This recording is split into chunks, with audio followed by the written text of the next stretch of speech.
धन्यवाद. या ठिकाणी छोटस भारूड सादर करतोय.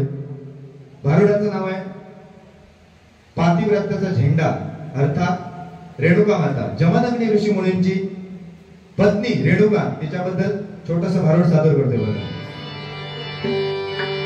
पतिव्रतेची ऐका कहाणी, पतिव्रतेची ऐका कहाणी, पदरातून आली देवानी, पदरातून आली देवानी, पदरातून आली देवानी.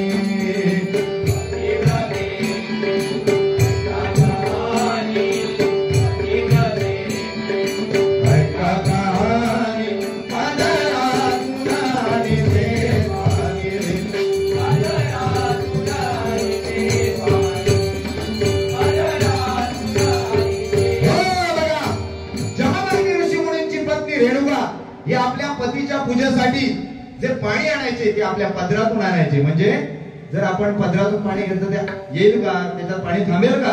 पण पातिव्रत्य एवढं तिचं श्रेष्ठ होतं, एवढं श्रेष्ठ होतं म्हणून पदरातून पाणी आणायचे. आपल्यातून गेला तर आपण आणायला पाणी गेलो तर पहिला सगळ्यात जातात, गावाचा नाही, आपला तेवढा थोर नाही. तर आपल्या पतीच्या पूजेसाठी पदरातून पाणी आणायची आणि पतीची पूजा करायची. म्हणून म्हणते बघा, सामान्य बाई नव्हती, पापाची आई होती, पुण्याचा तिच्या ठाई हो. सामान्य बाई नव्हती, पापाची आई होती, पुण्याचा तिच्या ठाई हो.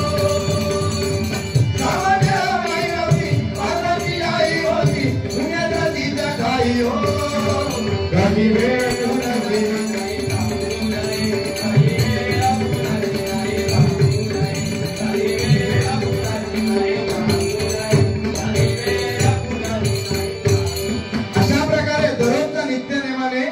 आपल्या पतीच्या पूजेसाठी लागणारं पाणी पदरातून आणायची आणि पतीची पूजा करायची. असं कित्येक दिवस चालू होतं. पण आपली वेळ कधी बदलेल, राजाचा रंक सुद्धा होईल आणि रंकाचा राजा सुद्धा होईल.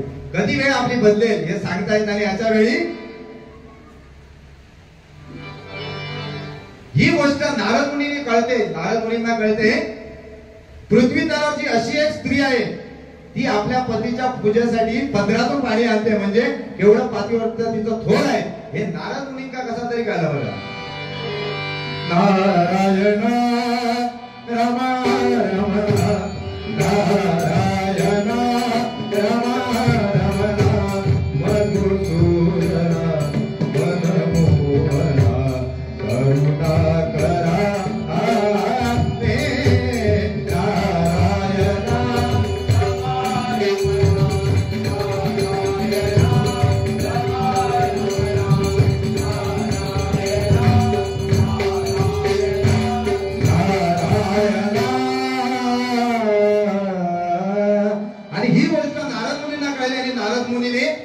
कारण बघितलं. म्हणाले इथे काहीतरी छोटीशी कळ लावावीच लागणार, म्हणून ही गोष्ट ते इंद्र दरबारी घेऊन गेला. बघा.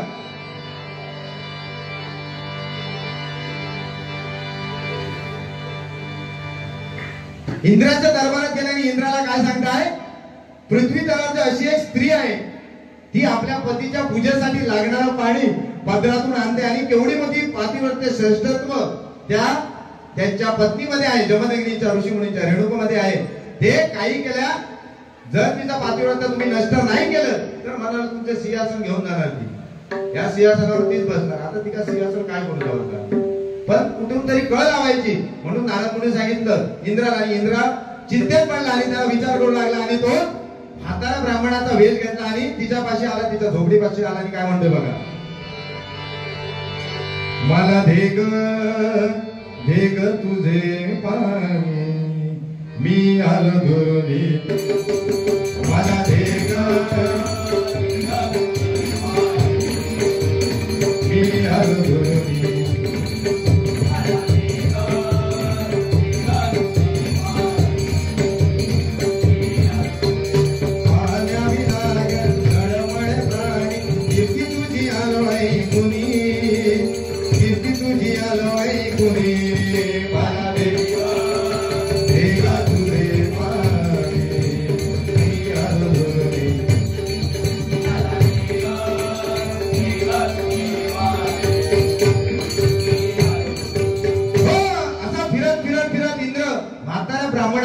घेऊन तिच्या झोपडीपाशी आला आणि तिला काय म्हणतोय, मला एवढे ताण्याने व्याकुळ झाले, मला तुझ्याकडनं पाणी दे, एवढी मला ताण लागली, मला तुझ्याकडनं पाणी दे. ती आतमध्ये जाऊन आपल्या हंड्यामध्ये कळशीमध्ये बघते तर पाण्याचा थेंब नाही.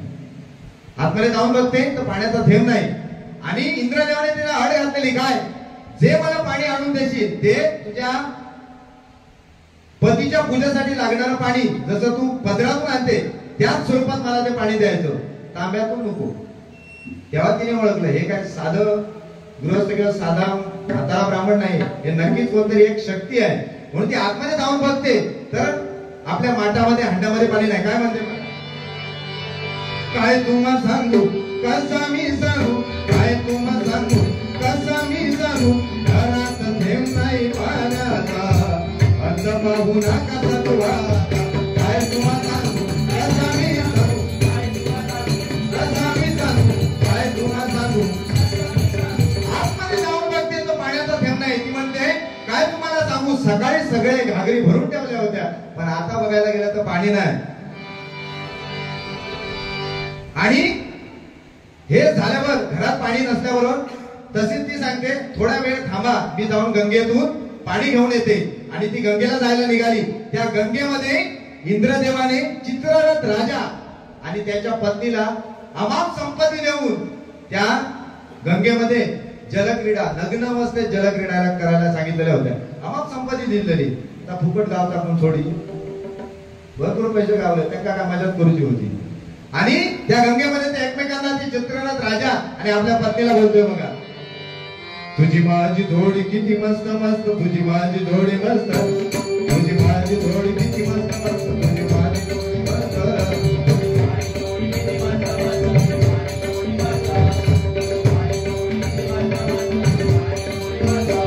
इंद्राचा कांताल पंत पंत, इंद्राचा कांताल पंत, इंद्राचा कांताल पंत पंत, इंद्राचा कांताल. हे भांडवल इतकं मिळालं नसतं, हातोडे बसावं लागलं.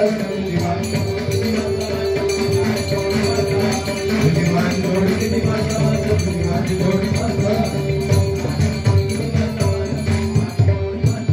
आणि ती ज्यावेळी गंगेत पाणी आणायला जाईल त्याच वेळी हे दृश्य त्यांचं चालू होतं. आणि ते आपल्याला एकमेकांना आनंदाने आपल्याला म्हणत असतात, ते नवरा बायको जलक्रीडा करत असतात नग्न अवस्थेत आणि ते एकमेकांना उद्देशून ते गाणं म्हणत असतात आणि आनंद घेत असतात. आणि हे दृश्य रेणुकीने पाहिल्यावर तिच्या मनात थोडीशी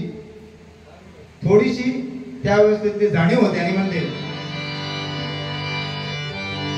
अशीच मुझी वेळ असता खेळ खेळण्याची,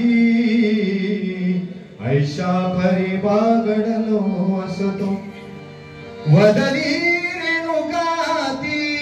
आणि क्षणार्धात पतिव्रता होती हो, तिच्या मनात असलं कृत्य येताच कामा नव्हतं. पण ते दृश्य पाहिलं तिच्या मनात थोडीशी आशा निर्माण झाली.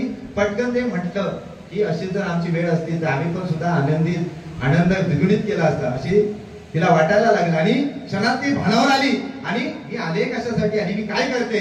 आणि हे तिच्या लक्षात आलं. लगेच तिने पदर पाण्यात बुडवला आणि पाणी वर काढून बघतं तर आतमध्ये पाणी राहिलं. बघा, हे दाना नेसून पाण्याला आले, लुगडं होतं धडक, हे काय झालं कर्माला आलं, नशीब निघालं फुट. पतिव्रता काक धर आधी थेंबे गण, पदराला लागली गण आधी थेंबे गण, पदराला लागली गण आधी थेंबे गण. बघा, आणि ते दृश्य बघितलं लगेच ती भाणावर आली आणि पदर बुडून पाण्यात वर काढते तर पदरात पाणी थांबेना. कारण काय, याचंच कारण मत होतं. कारण ती पतिव्रता स्त्री होती आणि तिच्या मनात थोडाशी जरी ती आशा निर्माण झाली तर ती पातिव्रत नष्ट होतं. आणि त्या कृत्यामुळे तिचं पातिव्रत नष्ट झालं. आणि हे जमादग्नी ऋषीने दिव्य दृष्टी करून बघितलं आणि तिथे आले. अगं बोल काय झालं तुला, का उशीर झाला पाण्याला, अगं बोल काय झालं तुला.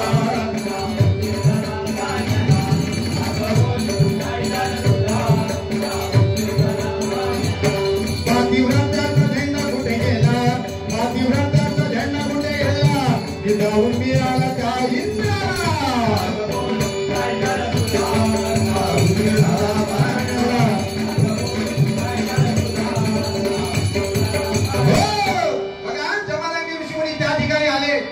दिव्य दृष्टी लावून बघितलं की झालेला वृत्तांत काय होता आणि झालेला त्यांच्या दिव्य दृष्टी म्हणजे आताच मोबाईल झाले, पहिला पण सगळा भारी भारी होता, सगळा दिसायचा दिव्य दृष्टी, आता मोबाईलवर दिसतं सगळं.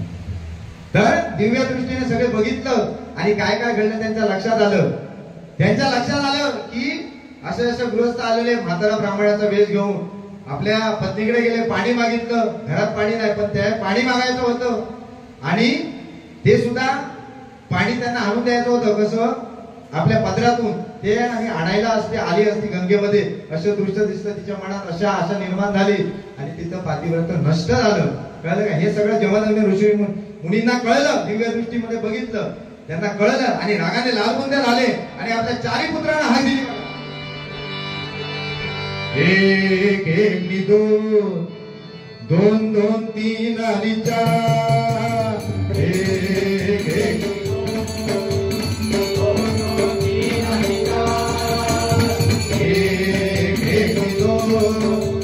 दोन दोन तीन आणि चार, बापाचं कोणी ऐकला चौघांनी खाली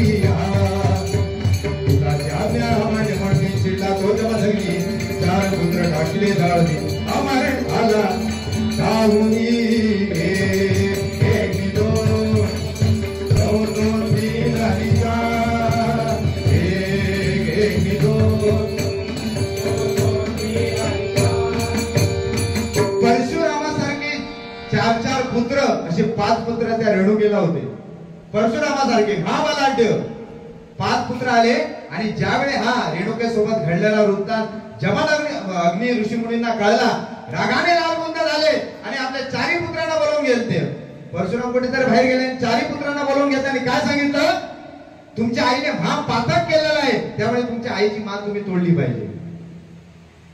ते 4 पुत्र शेवटी आपल्या आईची मान कोण तोडेल गाव, किती आमाक पैसा दिला आणि काय सांगितलं, शक्ती घातलं तोडेल का. पण त्या 4 पुत्रांना सांगितलं, मोठं महाभयंकर पातक तुमच्या आईच्या हातून घडलेलं आहे, त्यामुळे तुमच्या आईची मान तुम्ही तोडली पाहिजे. त्यामुळे ते 4 पुत्र नकार देत राहतात, नकार देतात आणि काय सांगतात, हे आम्ही कृत्य करणार नाही. जमदग्नी ऋषी मुनींचा एवढा मोठा राग होता, त्या रागाने त्यांच्या अग्नी ज्वालातून नेत्रातून अग्नी बाहेर आली आणि ते क्षणांना जळून खाक झाले 4ही पुत्र. आणि शेवटी परशुरामाला हाक दिलाय. परशुरामाला आपल्या पित्याला म्हणतोय बघा, काय बाबा आज्ञा आहे तुमची, परवानगी मन कोणाची, घेऊनी परशु आला तो परशु, घेऊनी परशु आला तो परशु. देव सोनाला वाचो नाही तर मानवात, देव सोनाला वाचो नाही तर मानवात, युक्तीने सांगतो पुढे विश्वास. काय बाबा आज्ञा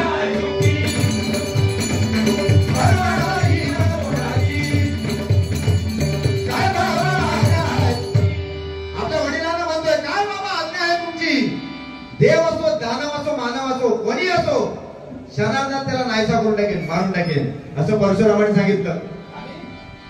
तो आनंदाने नाचत नाचत होता. काय आज्ञा असेल ते सांगा, काय पण सांगा. आता शेवटी जमदग्नी ऋषीमुनी रागाने राग झालेले, पण 4 पुत्रांना नाही म्हटलं, आईची मान तोडणार म्हणून जळून गेले, ते भस्मसात झाले. आता ह्याने जर नाही म्हटलं तर म्हणून पहिले त्यांनी वचन मागून घेतलं. आणि परशुराम आपल्या आईकडे गेला आणि काय म्हणतोय बघा, उगी उगी होई माता, उगी उगी होई माता, काय झालं तू मला तू कळवी, काय झालं तू मला तू कळवी, तुझं विन कोणी नाही त्राता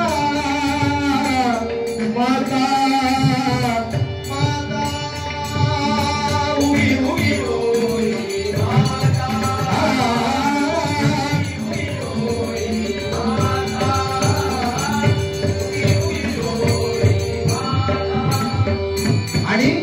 परशुरामाने वचन, जमदग्नी ऋषीमुनी परशुरामाकडून वचन घेतलं. काय सांगितलं, तुझ्या आईच्या हातून मोठं महापातक घडलेलं आहे, त्यामुळे तुझ्या आईची मान तू तोडली पाहिजे. आता वचन देऊन बसला परशुराम आपल्या वडिलांना. आता काय करणार, म्हणून ती कोपऱ्यात ती रेणुका रडत बसली, तिच्या जवळ गेला आणि उगी होई माता म्हणजे अगदी प्रेमाने तिला हाक मारू लागला आणि लगेच तिच्या मानेवर परशुराम घातलं आणि शिर वेगळं आणि धड वेगळं. बघा, शिराईचे तोडियाने, शिराईचे तोडियाने धड रक्ताने वाकून गे, धड रक्ताने वाकून गे, शिराईचे तोडियाने, शिराईचे तोडियाने,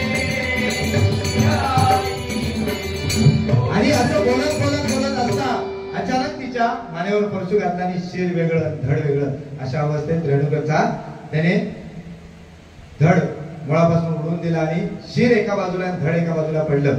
आणि हे कृत्य बघून जमानंदी ऋषीमुनी एकदम प्रसन्न झाले आणि त्यांना काय म्हणतायत, परशुरामाला मी तुझ्या प्रसन्न झालोय, काय हवं ते माग म्हणून प्रसन्न झाला बाप घे हवे ते घे मागून, प्रसन्न झाला बाप काय हवे ते घे मागून, परशुरामन वचन घेऊनी वर मागितले तीन, परशुरामन वचन घेऊनी वर मागितले तीन, परशुरामन वचन घेऊनी वर मागितले तीन.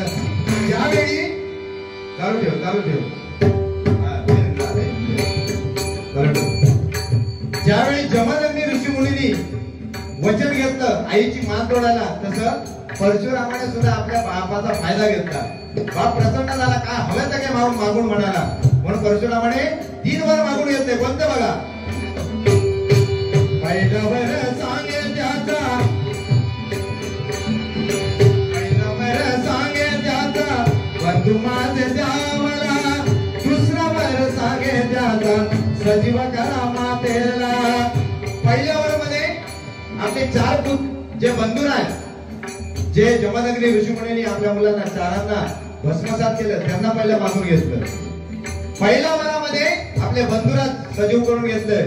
दुसऱ्या वरामध्ये आपल्या हातून ज्या आईला आपण मारलं त्या आईला सजीव करून घेतलं, आईला पुन्हा जिवंत करून घेतलं. आणि तिसरा वर मागितलं बघा, पहिला वर सांगे त्याचा माझे द्यावला, दुसरा वर सांगे त्याचा सजीव करा मातेला, तिसरा वर सांगे हे घडलंय रागाण. आणि तिसऱ्या वर मध्ये जमदग्नी ऋषी म्हणजे त्यांची ओळख काय होती माहितीये, क्रोधायमान एकदम रागीट असे ऋषीमुनी. आणि तिसऱ्या वरामध्ये काय मागून घेतलं, त्यांचा राग मागून घेतला. जो तुमच्याजवळ राग आहे, तो क्रोध आहे, तो मला द्या. तिसऱ्या वरामध्ये ते मागून घेतलं. तिसरा वर सांगे त्याचा,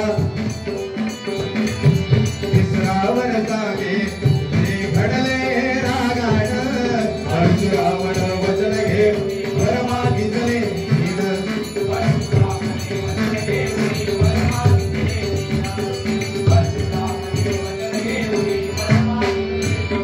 अशा प्रकारे जे सगळं झालेलं कृत्य ते परत परशुरामाने आपल्या पिताच्या द्वारे मिळवून घेतलं.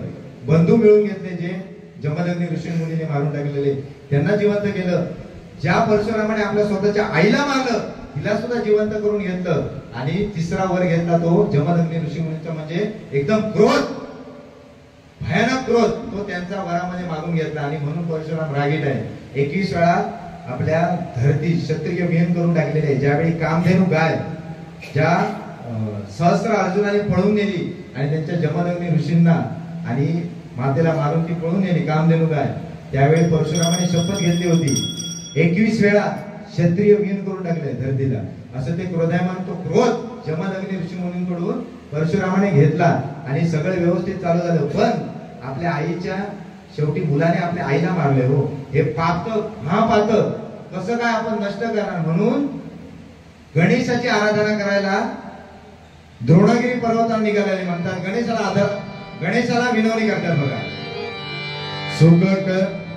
सुख करता तू दुःख हरता तू, सुख करता तू दुःख हरता तू,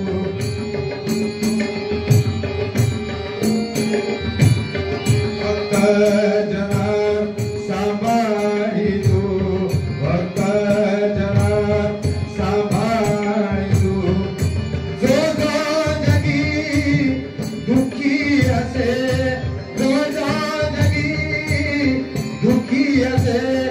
घे मनात तू सुख करता तू सुख करता तू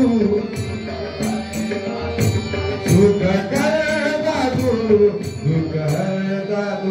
अशा प्रकारे गणेशाला प्रसन्न करून घेतलं आणि गणेशाचरणी शरण गेले आणि ते महापातक त्यांच्याकडून नष्ट झालं. सांगायचं तात्पर्य एवढं आहे. नंतर सर्व पूर्वस्थिती चालू झाली. जसं रेणुका पाणी आपल्या पतीच्या पूजेसाठी पाणी आणायची, तसेच पदरातून आल्याने पूर्वस्थिती तशीच चालू झाली. सांगायचं फक्त कणकेचा भाग एवढाच होता. थोडक्यात कालावधीत हे भारूड सादर केल्याने प्रथमतः सादर केलेलं आहे. काही चुकले असेल तर माफ करा. कथाई गुरुचरित्रातून घेतली गोपीनाथा श्रोते जन हो तुम्हास ऐकवून श्री भूतनाथ चरणी अर्पिली पतिव्रते